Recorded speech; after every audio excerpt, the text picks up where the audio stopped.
Chokers নামটির সঙ্গে পরিচিত cricket ফ্যানদের মাথায় এই শব্দ শোনার সঙ্গে সঙ্গেই হয়তো ভেসে উঠছে একটি দলের ছবি। South Africa. চোকার্স বলতে বোঝায় এমন কোনো দল বা প্লেয়ার যারা ম্যাচ জেতার মতো অনুকূল পরিস্থিতিতে থেকেও শেষ মুহূর্তে স্নায়ুচাপ সামলাতে না পেরে ম্যাচ হেরে যায়।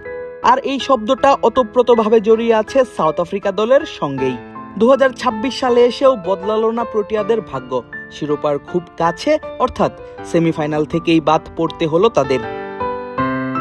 আইসিসির মেগা ইভেন্টগুলোতে নকআউট ম্যাচে সাউথ আফ্রিকার চোখ করা নতুন কিছু নয়। শুরুটা সেই 1992 সালে। এরপর থেকেই নিয়মিতই তাদের সঙ্গে ঘটে আসছে এমনটা। শুধু টি-20 বিশ্বকাপের কথাই ধরা যাক। এখন অব্দি অনুষ্ঠিত হওয়া 10টি টি-20 বিশ্বকাপের সবগুলোতেই অংশ নিয়েছে প্রোটিয়ারা। 10 আসরের 4টিতেই তারা উঠে সেমিফাইনালে। তবে একবারই মাত্র পেরোতে পেরেছিল সেমির বাধা। 2024 সালে হওয়া সেই সহজ ফাইনালও জিততে পারেনি এইডেন মার্করামের দল। বাকি 3বার তারা বাদ পড়ে সেমিফাইনাল থেকেই। লিস্টে সর্বশেষ সংযুক্তি চলতি টি-20 বিশ্বকাপে নিউজিল্যান্ডের বিপক্ষে হারের পর বিদায়। পুরো টুর্নামেন্ট জুড়ে, অর্থাৎ গ্রুপ পর্ব সুপার 8-এর সবগুলো ম্যাচেই সাউথ আফ্রিকা ছিল অপরাজিত।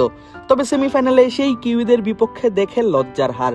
প্রথমে ব্যাট করে তারা সেন্টনারের দলকে টার্গেট দেয় 170 রানের।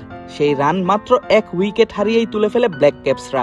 শুধু তাই নয়, ফিন অ্যালেনের ব্যাটিং তাণ্ডবে তারা ম্যাচটা জিতে যায় 43 বল হাতে রেখে।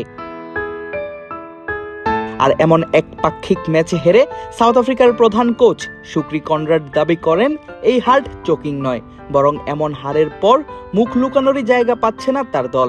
আমার মনে হয় না আজকে রাতের ঘটনাকে চোখ বলা যায়। স্রেফ বিধ্বস্ত হয়েছি। চোখ করতে হলে অন্তত ম্যাচে কিছুটা সময় টিকে থাকতে হয়, কিন্তু আমরা সেটাও করতে পারিনি।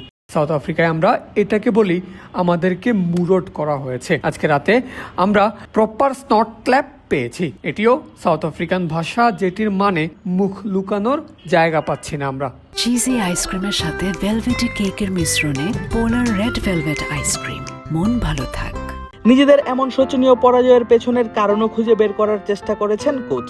তবে সেগুলোকে অজুহাত হিসেবে দেখানোর পক্ষে নন তিনি। পুরো টুর্নামেন্ট জুড়ে অপরাজিত থাকার পরেও এমন হারে ব্যথিত শুক্রি কনরাড। আমরা যথেষ্ট ভালো খেলতে পারিনি। টস জিতলে হয়তো কিছুটা সুবিধা হতো, কিন্তু সেটাকে অজুহাত বানাতে চাই না। লড়াই করার মতো স্কোরই আমরা করতে পারিনি। নিউজিল্যান্ড শুরুতেই স্পিনারদের দারুণভাবে ব্যবহার করেছে এবং আমাদের চেয়ে অনেক ভালো খেলেছে। টুর্নামেন্ট জুড়ে আমরা ভালো ক্রিকেট খেলেছি এবং ছেলেদের নিয়ে আমি গর্বিত, কিন্তু এটাকে সান্ত্বনা হিসাবে দেখার সুযোগ নেই। বিশ্বকাপের বিচারটা শেষ পর্যন্ত ফল দিয়েই করা হয়। কলকাতায় প্রথম সেমিফাইনাল জিতে ফাইনাল নিশ্চিত করেছে নিউজিল্যান্ড। দ্বিতীয় সেমিফাইনালে আজ মুখোমুখি হবে ভারত এবং ইংল্যান্ড। জয়ী দুই দলের ফাইনাল অনুষ্ঠিত হবে 8 মার্চ আহমেদাবাদে।